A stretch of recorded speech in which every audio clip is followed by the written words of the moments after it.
Assalamualaikum warahmatullahi wabarakatuh.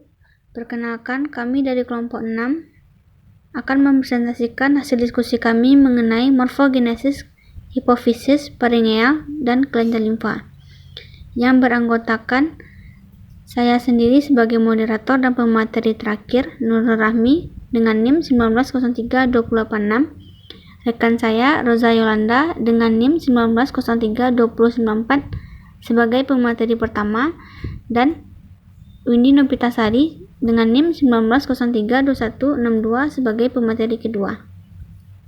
Langsung saja, materi pertama mengenai morfogenesis kelenjar hipofisis akan disampaikan oleh Roza. Kepada Roza dipersilahkan. Terima kasih kepada moderator. Baiklah, saya akan menjelaskan mengenai morfogenesis dari kelenjar hipofisis. Kelenjar hipofisis atau kelenjar pituitari berasal dari ektodermal. Jalur pensinyalan taki telah terlibat dalam proliferasi dan diferensiasi sel progenitor hipofisis. Hipofisis berkembang dari dua sumber, yakni pertumbuhan dari atap ektodermal stomodeum, diverticulum hipofisis atau kantong Rathke, dan pertumbuhan bawah dari neuroectoderm diencephalon, diverticulum neurohipofiseal. Hipofisis terdiri dari dua jenis jaringan yang berbeda, yaitu adenohipofisis atau jaringan kelenjar atau lobe anterior yang muncul dari ektoderm mulut, dan neurohipofisis atau jaringan saraf atau lobus posterior yang muncul dari neuroektoderm. Hipofisis atau kelenjar pituitari berkembang dari dua primordia ektodermal yang awalnya terpisah sedangkan yang sekunder bersatu. Salah satu primordia yang disebut proses infundibular terbentuk sebagai bagian bawah perut dari lantai diencephalon. Primordium lainnya adalah kantong Rathke, garis tengah yang keluar dari stomodel ektoderm yang memanjang ke lantai diencephalon pada awal minggu keempat. Saat perkembangan berlangsung, kantong Rathke memanjang ke arah infundibulum, sementara ujungnya yang buta menutupi sebagian infundibulum seperti cangkir berlapis ganda. Tangkai kantong Rathke mulai menyusut. Dinding luar cawan menebal dan tampak seperti kelenjar selama diferensiasinya menjadi pars distalis atau lobus anterior dari hipofisis. Lapisan dalam cawan yang melekat erat dengan lobus saraf menjadi pars intermedia atau lobus perantara, yang tetap dipisahkan dari lobus anterior oleh sisa lumen seperti celah yang mewakili semua yang tersisa dari lumen asli kantong Rathke. Pada minggu ketiga, diverticulum hipofisis menonjol dari atap stomodeum dan terletak berdekatan dengan lantai atau dinding ventral diencephalon. Pada minggu kelima, diverticulum telah mengalami elonasi dan konstriksi atau pemanjangan dan penyempitan pada perlekatannya pada epitel oral.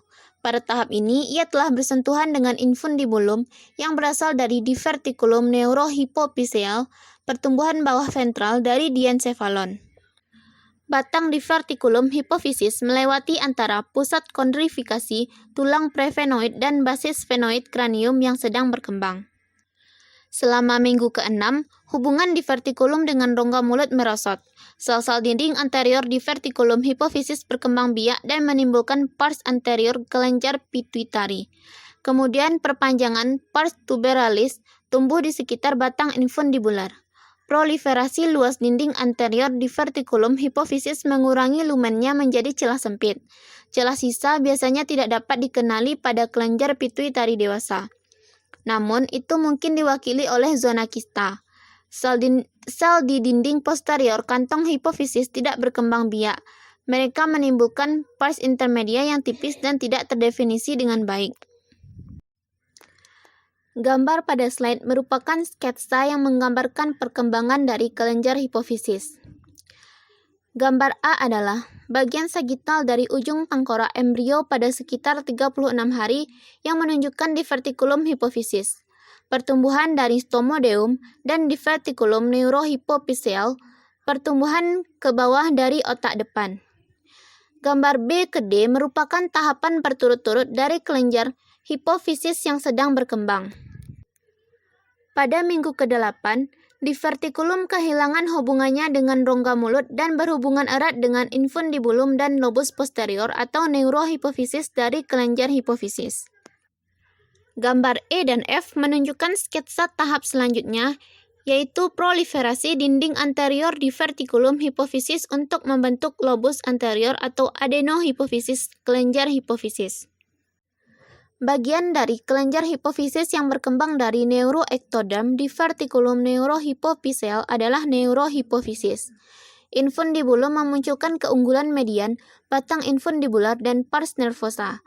Awalnya, dinding infundibulum tipis, tetapi ujung distal infundibulum segera menjadi padat ketika sel-sel neuroepitel berkembang biak. Sel-sel ini kemudian berdiferensiasi menjadi hipofisis, sel primer lobus posterior kelenjar hipofisis yang terkait erat dengan sel neuroglial. Serabut saraf tumbuh ke dalam pars nervosa dari daerah hipotalamus tempat melekatnya batang infundibular. Baiklah, selanjutnya saya akan menjelaskan mengenai derivat dan terminologi dari kelenjar hipofisis. Kelenjar hipofisis berkembang dari dua bagian yang sangat berbeda. Yang pertama yaitu oral ectoderm yang merupakan pertumbuhan ektodermal dari stomodeum diverticulum hipofisis yang membentuk adenohipofisis atau jaringan kelenjar. Bagian-bagiannya yaitu pars anterior, pars tuberalis, dan pars intermedia, serta lobusnya yaitu lobus anterior. Yang kedua yaitu neuroectoderm, merupakan pertumbuhan bawah dari neuroectodermal dari diencephalon, diverticulum neurohipofisis yang membentuk neurohipofisis atau jaringan saraf. Bagian-bagiannya yaitu pars nervosa, infundibular stem, dan median eminens, serta lobusnya yaitu lobus posterior. Baiklah, sekian yang dapat saya sampaikan. Saya kembalikan kepada moderator.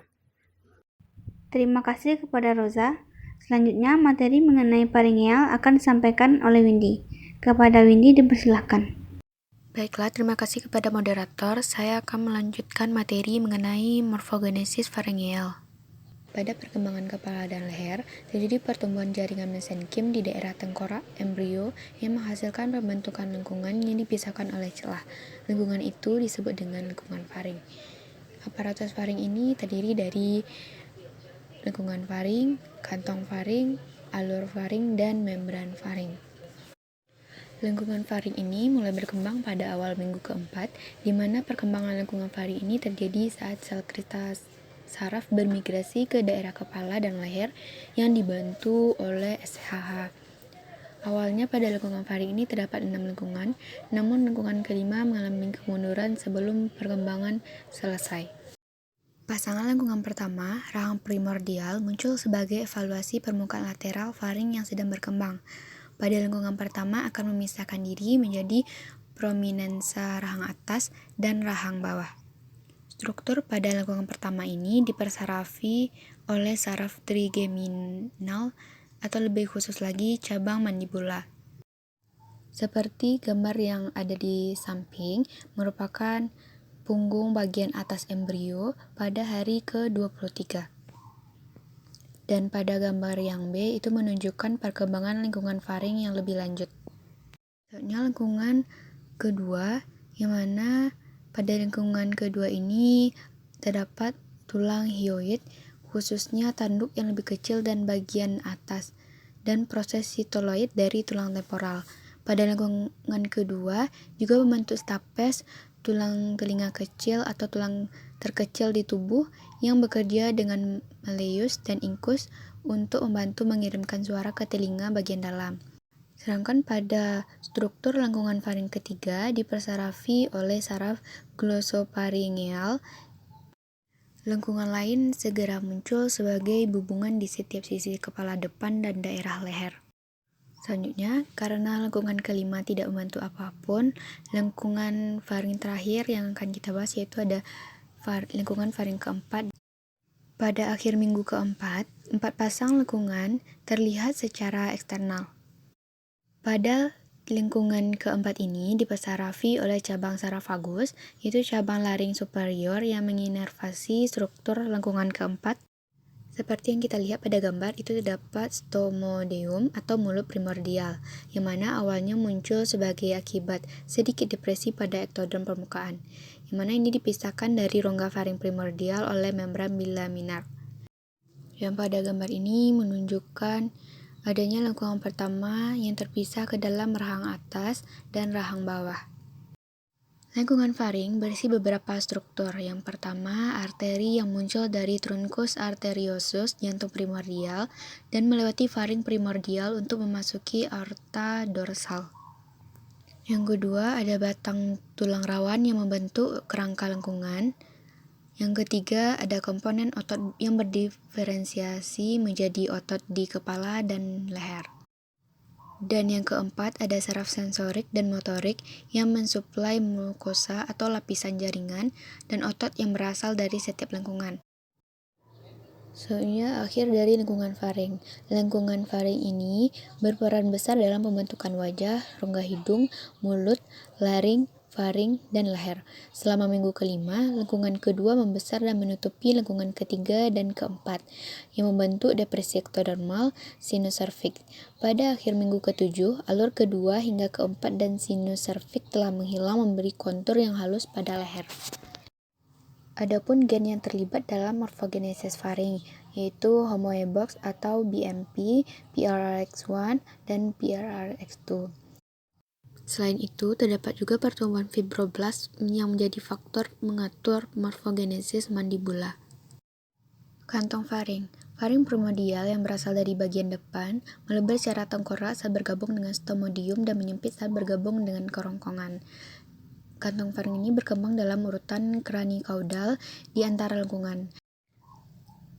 Pada gambar yang A terjadi pada minggu kelima, di mana lengkungan kedua tumbuh di atas lengkungan ketiga dan keempat.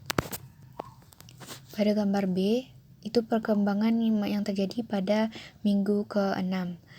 Dan pada gambar yang C, itu terjadi pada minggu ke-7, kelenjar timus, paratiroid, dan tiroid yang sedang berkembang bermigrasi ke leher. Kantong faring pertama menjadi sepasang kantong yang terletak di antara lengkungan pertama dan lengkungan kedua. Endoderm dari kantong kotak ektoderm dari alur faring, dan mereka membentuk membran faring berlapis ganda memisahkan kantong dari lekukan. Pembentukan lengkungan dan kantong membutuhkan ekspresi gen TBX2 dalam jaringan ini. Kantung pertama ini mengembang menjadi memanjang reses tubotimpani, di mana bagian distal yang diperluas dari relung ini berhubungan dengan alur pertama, yang kemudian berkontribusi pada pembentukan membran timpani atau gendang pendengaran. Rongga reses tubotimpani menjadi rongga timpani dan antrum mastoid.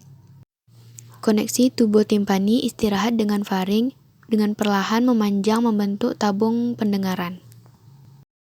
Meskipun kantong kedua sebagian besar hilang saat tonsil palatina berkembang, bagian dari rongga kantong ini tetap sebagai sinus tonsil atau fossa.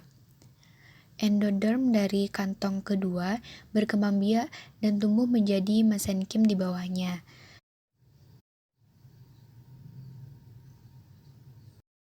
Kantung faring ketiga. Kantung faring ketiga mengembang dan membentuk bagian punggung yang padat, bulbar, dan bagian perut yang berlubang memanjang. Hubungannya dengan faring direduksi menjadi saluran sempit yang segera merosot. Selanjutnya, kantung faring keempat. Kantung keempat ini mengembang menjadi bulbar punggung dan bagian ventral yang terangkat. Alur faring. Daerah kepala dan leher embrio menunjukkan adanya 4 alur atau celah cabang di setiap sisi selama minggu keempat dan kelima. Alur ini memisahkan lengkungan secara eksternal. Hanya sepasang alur yang berkontribusi pada struktur pascenatal. Pasangan pertama tetap sebagai meatus akustik eksternal atau saluran telinga. Alur lainnya terletak pada depresi seperti celah atau sinus cervix, dan biasanya lenyap bersama sinus saat leher berkembang. Cacat lahir pada alur kedua ini relatif umum terjadi. Selanjutnya ada membran faring. Membran faring ini muncul di lantai alur faring. Membran ini terbentuk di mana epitel alur dan kantong saling mendekat. Endoderm kantong dan ektoderm alur segera disusupi dan dipisahkan oleh mesenkim. Hanya sepasang membran yang berkontribusi pada pembentukan struktur dewasa, di mana membran pertama dan lapisan mesenkim akan menjadi membran timpani. Sekian materi mengenai morfogenesis farengeal. Saya kembalikan kepada moderator. Terima kasih kepada Windy. Materi terakhir yaitu mengenai kelenjar limfa akan saya jelaskan sendiri. Kelenjar limfa atau kelenjar getah bening merupakan bagian dari sistem limfatik. Mereka tersebar luas di seluruh tubuh di sepanjang jalur limfatik. Strukturnya berbentuk seperti kacang kecil, biasanya panjangnya itu kurang dari 2,5 cm atau 1 inci. Bungkus kapsul fibrosa yang berisi kumpulan sel-sel pembentuk pertahanan tubuh. Di dalam kelenjar limfa terdapat sel darah putih yang berfungsi melawan zat asing berbahaya seperti virus dan bakteri. Selain itu, pembuluh limfa juga mengangkut antigen dan leukosit di antara jaringan perifer atau jaringan paling luar, kelenjar getah bening, dan darah. Oleh karenanya, pembuluh ini penting dalam induksi dan regulasi respons sistem imun. Kelenjar limfa adalah bagian dari sistem pertahanan tubuh kita, yaitu pertahanan sekunder. Terdapat 3 daerah superfisial di mana kelenjar limfa cenderung mengelompok, yaitu node inguinalis di pangkal paha, node aksila di ketiak, dan node cervix di leher. Anatomi kelenjar limfa. Pembuluh-pembuluh limfa akan mengalir ke kelenjar limfa, sehingga dari lokasi kelenjar limfa akan diketahui aliran pembuluh limfa yang melewatinya. Berikut adalah gambar dari anatomi kelenjar limfa. Dapat dilihat bagian-bagiannya, ada limfatik aferen, katup, trabecellum, medula, pusat germinal, sinusoid limfatik, limfatik aferen, hilum, dan kapsula. Adapun pembuluh darah aferen adalah pembuluh limfa yang membawa cairan limfa masuk ke kelenjar limfa. Sedangkan pembuluh limfa eferen adalah pembuluh limfa yang membawa cairan limfa keluar kelenjar limfa. Sistem limfatik mulai berkembang pada akhir minggu ke-6, kira-kira 2 minggu setelah primordia sistem kardiovaskular dikenali. Kapiler limfatik lalu bergabung satu sama lain untuk membentuk jaringan limfatik. Sistem limfatik muncul oleh sel-sel yang keluar dari permukaan lateral vena kardinal, anterior, dan posterior. Saat mereka bersiap untuk keluar dari vena, sel endotel prelilimfatik mengekspresikan gen homobox, SOX18 dan PROX1. Ini diikuti dengan ekspresi FEGFR3 dan spesifikasinya untuk menjadi sel endotel limfatik. Sel-sel ini merespon 2 isoform spesifik yaitu VEGF, yakni VEGFC dan VEGFD. Sel endotel limfatik yang bermigrasi berkumpul di daerah di mana mesodem pelat lateral menghasilkan VEGFC untuk kantung getah bening primer. Perkembangan kantung getah bening dan saluran limfatik. Ada 6 kantung getah bening primer yang hadir pada akhir periode embrio, yaitu 2 kantung getah bening jugularis dekat persimpangan vena subclavia dengan vena kardinal anterior atau vena jugularis interna masa depan. 2 kantung getah bening iliaka dekat persimpangan vena iliaka dengan vena kardinal posterior. 1 kantung getah bening retroperitoneal di akar meseter di dinding perut posterior. Dan 1 cisena cili atau tangki cili yang terletak di punggung kantung getah bening retroperitoneal. Gambar di samping ini adalah perkembangan sistem limfatik di mana sisi kiri embrio 7,5 minggu yang menunjukkan kantong getah bening primer. Pembuluh limfatik segera terhubung ke kantung getah bening dan melewati vena utama ke kepala, leher, dan tungkai atas dari kantung getah bening jugularis, ke batang bawah dan ke tungkai bawah dari kantung getah bening iliaka, dan ke usus utama dari kantung getah bening retroperitoneal dan cisterna cili. 2 saluran besar, yakni ductus thorax kanan dan ductus thorax kiri, menghubungkan kantung getah bening jugularis dengan tangki ini. Segera anastomosis besar terbentuk di antara saluran-saluran ini. Perkembangan ductus thorax. Saluran toraks dibentuk oleh bagian ekor dari saluran dada kanan, anastomosis antara ductus thorax kiri dan thorax kanan, dan bagian kranial saluran toraks kiri. Akibatnya, ada banyak variasi dalam asal, jalur, dan penghentian ductus thorax. Saluran limfatik kanan berasal dari bagian tengkorak ductus thorax kanan.